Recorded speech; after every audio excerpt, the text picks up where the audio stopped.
네, 지난 2011년 3월이죠. 이 대규모 지진 또 쓰나미가 발생하면서 일본 후쿠시마 현에 있던 원자력 발전소에서 방사능이 누출되는 사고 발생했죠. 벌써 3년입니다. 우리 정부 지난해 9월 후쿠시마 주변 8개 현의 모든 수산물에 대해서 수입을 전면 금지를 했는데요. 최근에 이 수입 제한 조치를 재검토하겠다고 정부가 밝히면서 시민단체가 반발을 하고 있습니다. 시민방사능 감시센터의 김혜정 운영위원장님 연결해서 이야기 좀 나눠보겠습니다. 김 위원장님 안녕하십니까? 예, 안녕하세요. 네, 안녕하세요. 후쿠시마 원전 사고 발생한 지 3년이 지났고요. 지난해 9월에 후쿠시마 주변 8개 현 모든 수산물에 대해서 수입을 정부가 전면 금지를 했는데 그동안 어떻게 관리가 잘 되고 있었다 이렇게 평가를 하시나요? 아니면 좀 문제가 있었다 보십니까? 일단은 그러니까 후쿠시마 주변 8개 현에 대한 수산물 수입은 중단을 했지만 네. 실제로 이제 후쿠시마 산 수산물 가공품 네. 을 포함해서 그 외의 모든 식품은 수입을 했습니다. 네. 다만 이제 일본산 식품에서 1베크렐이라도 검출이 되면 네. 사실상 반송 조치를 했기 때문에 네. 이제 최소한 일본산 식품에 대한 검사는 되어 왔다고 할 수 있는데 네. 실제로 이제 우리가 일본산만 먹는 건 아니고 수산물의 경우에는 국적이 큰 의미를 갖지 않고 있는데요. 네. 일본산 외의 수산물은 6개 종류만 정해서 주 2회 검사를 해왔기 때문에 사실상 사각지대가 많았다고 할 수 있죠.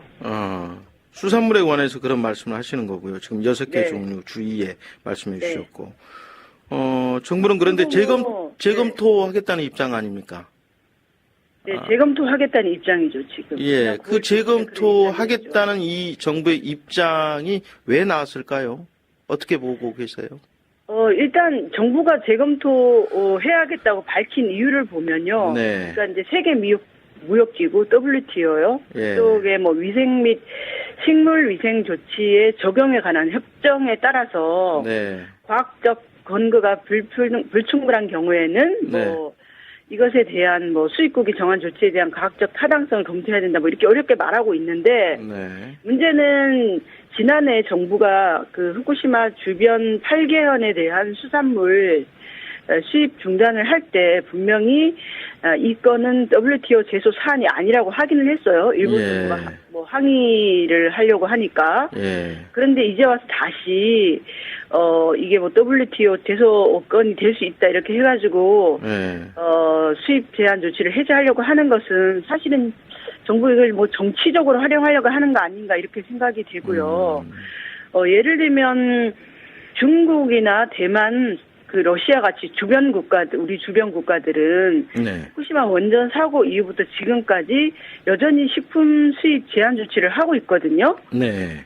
중국 같은 경우에는 후쿠시마 주변 모든 10개 현에 대한 여기는 모든 식품과 사료를 수입 금지하고 있고요. 네. 대만도 5개 현에 대한 모든 식품을 수입 금지하고 있는데 네. 사실상 나머지 대부분의 식품은 현지에서 전수조사를 하고 있고 네. 러시아 같은 경우에는 후쿠시마 주변 6개 현 모든 식품을 수입 금지하고 예. 6개 현 이외의 모든 도연에서 오는 수산물과 수산 가공품의 수입을 금지하고 있습니다. 근데 제가 예. 이 나라 어디에서도 예. 이건 제가 최근에 식약처로부터 확인한 자료인데 네. 이게 WTO 제소 사안이라고 해서 재검토하겠다는 소식을 들어본 적 없고요. 예. 그리고 이들 나라들은 우리보다 훨씬 더 먼저 2011년 후쿠시마 원전 사고 이후부터 이런 조치를 했음에도 불구하고 네. 제한 조치를 해제할 그럴 계획이 없는데 유독 네. 우리나라만 이런 네. WTO 문제를 들어서 한다고 하는 것은 예. 사실은 국민 안전을 가장 중심에 두지 않는 그런 정책이라고 볼 수 있는 거죠. 네. 지금 일본의 기준치 또 우리나라 기준치가 다른 것도 문제가 되고 있다고 하던데요. 현재 방사능 오염 기준치는 어떻게 설정이 돼 있고 왜 이런 문제가 발생하는 겁니까? 우선 일본 기준치하고 우리나라 기준치 이거는 조금 이것 때문에 그런 것 같은데요. 우선 먼저 기준치 보면요. 네. 올해 후쿠시마 8개현 수산물 수입 제한 조치 하기 전까지는 네. 우리나라는 세슘의 경우 킬로그램당 370베크렐이 기준치였지만 예. 지난해 수입 제한 조치를 하면서 370베크렐이었고 일본은 100베크렐이었는데요. 네. 이걸 똑같이 우리도 강화를 했습니다. 아, 그런가요? 제품의 네. 경우에도 킬로그램당 100베크렐로 일본이 가지고 있는 기준치와 같게 했고요. 네. 요오드는 뭐 킬로그램당 300베크렐이고 우유나 영유아가 먹는 음식은 100베크렐인데 네. 아까 이제 지금 그 스님께서 말씀하신 그런 내용은 아마 제가 생각할 때는 네. 이거 같은데 일본에서 수입되는 식품은 예를 들면 이제 킬로그램당 100g에도 검출되면 이제 네. 탈상의 반송 조치를 하고 있는데요. 예. 우리가 뭐 추가 증명서 같은 걸 요구해가지고. 네. 식품에 관해서 그런데- 그렇단 말씀이시죠? 네, 그런데 국내산이나 그 예를 들면 뭐 러시아나 대만 그 중국에서 들어온 수산물도 있잖아요. 네. 그런 경우에는 또 킬로그램당 100베크렐 미만, 그러니까 예를 들면 뭐 99베크렐까지 나와도 그대로 또 이거는 그냥 유통을 하고 있어요. 네. 그러니까 기존의 그 식품의 경우 기준치의 적용이랄까 이런 거를 일본산하고 다른 나라 식품, 국내산에 달리 적용을 하고 있죠. 그래서 실제로 뭐 중국이라든가 뉴질랜드에서 뭐 버섯이나 다른 유제품에서 방사능물질이 검출이 돼도 그동안 시중에 유통이 되어 왔죠. 이게 그러면 방사능 오염에 대해 검사를 제대로 하지 않거나 아예 하지 않는 경우도 있었다. 이렇게 또 받아들일 수가 있는데요. 실태가 어떻습니까? 말씀드렸는데 일본산은 네. 샘플 검사지만 매 건당 그러니까 네. 들어오는 몇 건당 검사를 하고 있는데요. 예. 일본산 외의 수산물인 경우에는 태평양산 6개 종류가 명태대구, 꽁치, 고등어, 상어 뭐 이런 걸 얘기하는데 네. 그것에 대해서 주의에 검사를 하고 있고요. 예. 검사를 아예 하지 않는 이런 영역은 사실 지금 일본산 폐자재, 네. 산업자재 이런 거 같은 경우도 많이 들어오잖아요. 공산품이나. 예, 예. 그런 예. 부분에 검사가 사실상 거의 안 된다고 보여져요. 지금 일본산 폐자재 같은 경우에는 네. 후쿠시마 원전 사고 이후 올해 6월까지 468만 톤이 들어왔거든요. 그 중에서 시멘트 부원료로 쓰이는 석탄재가 425만 톤이 들어왔는데 네. 지금까지 이 폐기물 관리는 환경부가 하고 있는데요. 예. 방사능 관리는 예.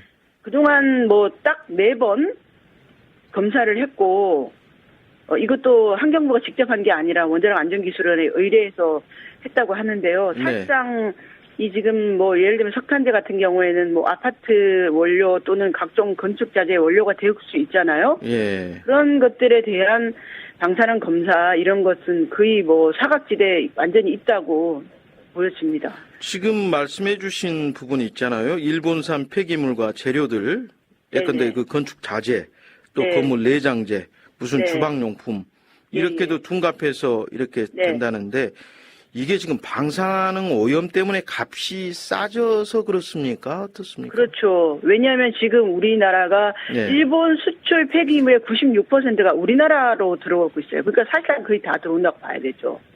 방사능에 오염된 폐기물 아하. 누가 사가겠어요. 식품도 안 사오는데. 예. 그리고 심지어 일본에서 방사능 폐기물과 일반 폐기물의 그 분류 기준이 무려 킬로그램당 8,100베크렐이에요. 네. 그리고 8,100베크렐 이하이면 그냥 일반 폐기물로 처리해서 수출을 하는데 네. 그 나라에서는 방사능 검사도 안 합니다. 사오는 우리나라에서 해야 되고 돈을 주고 우리나라에 팔고 있어요. 그러니까 일본에서는 그냥 방사능 검사를 안 한다는 게, 네.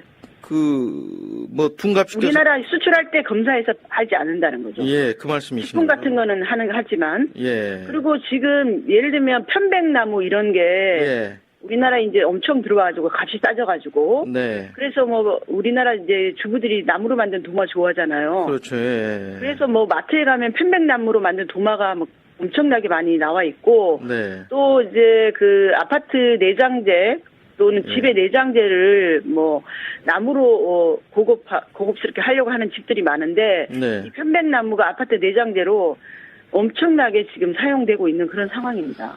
그러니까 이 값이 싼 일본산 이 편백나무 같은 경우도 이렇게 네네. 주방 자재로 이렇게 들어와서 그렇습니다. 쓰이고 있다. 예. 이런 말씀이시고요.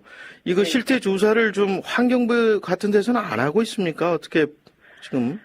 환경부는 뭐 사실상 거의 신경 쓰지 않고 있다가 이번 국감 때 예. 자료 요청하니까 예. 뭐 자료를 제공한 상태이고 언론에 보도되면 약간 대응하는 뭐 그런 네. 상태인라서 저는 문제가 심각하다고 보고 있죠. 그래요. 예. 좀 알겠습니다. 여기까지 들어야 될 것 같고요. 시민방사능 감시센터의 김혜정 운영위원장이었습니다. 오늘 말씀 네. 잘 들었습니다. 예, 고맙습니다.